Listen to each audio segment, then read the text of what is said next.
नमस्कार। मैं आपका काल पुरुष उपस्थित हूँ एक नई कहानी के साथ। आज की कहानी है एक कपूत।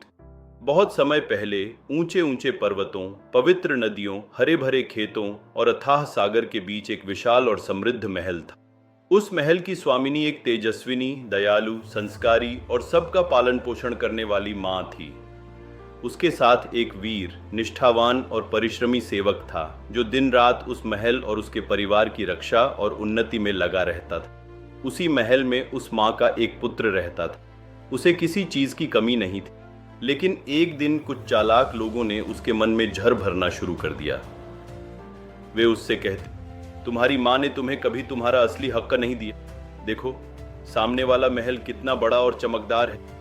अगर तुम वहां पैदा हुए होते तो आज राजकुमार होते। तुम्हारी माँ ने तुम्हारा भविष्य छीन लिया। यह बात पूरी तरह झूठ थी, लेकिन बार बार सुनते सुनते वह उसी झूठ को सच मान बैठा। धीरे धीरे उसे अपनी ही माँ बुरी लगने लगी और सामने वाले महल की रानी अपनी माँ से भी अच्छी लगने लगी। एक दिन वह अपना घर छोड़कर उस दूसरे महल पहुंच गया, लेकिन वहां उसे राजकुमार नहीं बल्कि एक निम्न चतुर्थ श्रेणी के कर्मचारी की नौकरी मिली। फिर भी वह बहुत खुश था। अपने घर का सम्मान छोड़कर वहां नालियां साफ करना और बचा खुचा खाना भी उसे गर्व जैसा लगने लगा।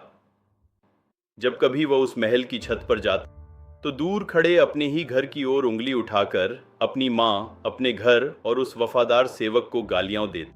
उसे लगता था कि यही उसकी सबसे बड़ी जीत है। धीरे धीरे उसके जैसे और भी लोग उसी झूठ के बहकावे में आ गए। सबने मिलकर अपने ही घर को कमजोर करने और उसे नुकसान पहुंचाने की योजना बनानी शुरू कर दी। लेकिन जरा सोचिए, क्या झूठ के आधार पर बनाया गया सपना कभी सच में सुख देता है? क्या जो अपनी ही मां का सम्मान नहीं कर सका, उसे कभी किसी और का सम्मान मिलेगा? इन्हीं सवालों का उत्तर मिलेगा कहानी के अगले भाग में। तब तक के लिए नमस्कार। ऐसी ही प्रेरक और विचारोत्तेजक कहानियों के लिए जुड़े रहिए। धन्यवाद।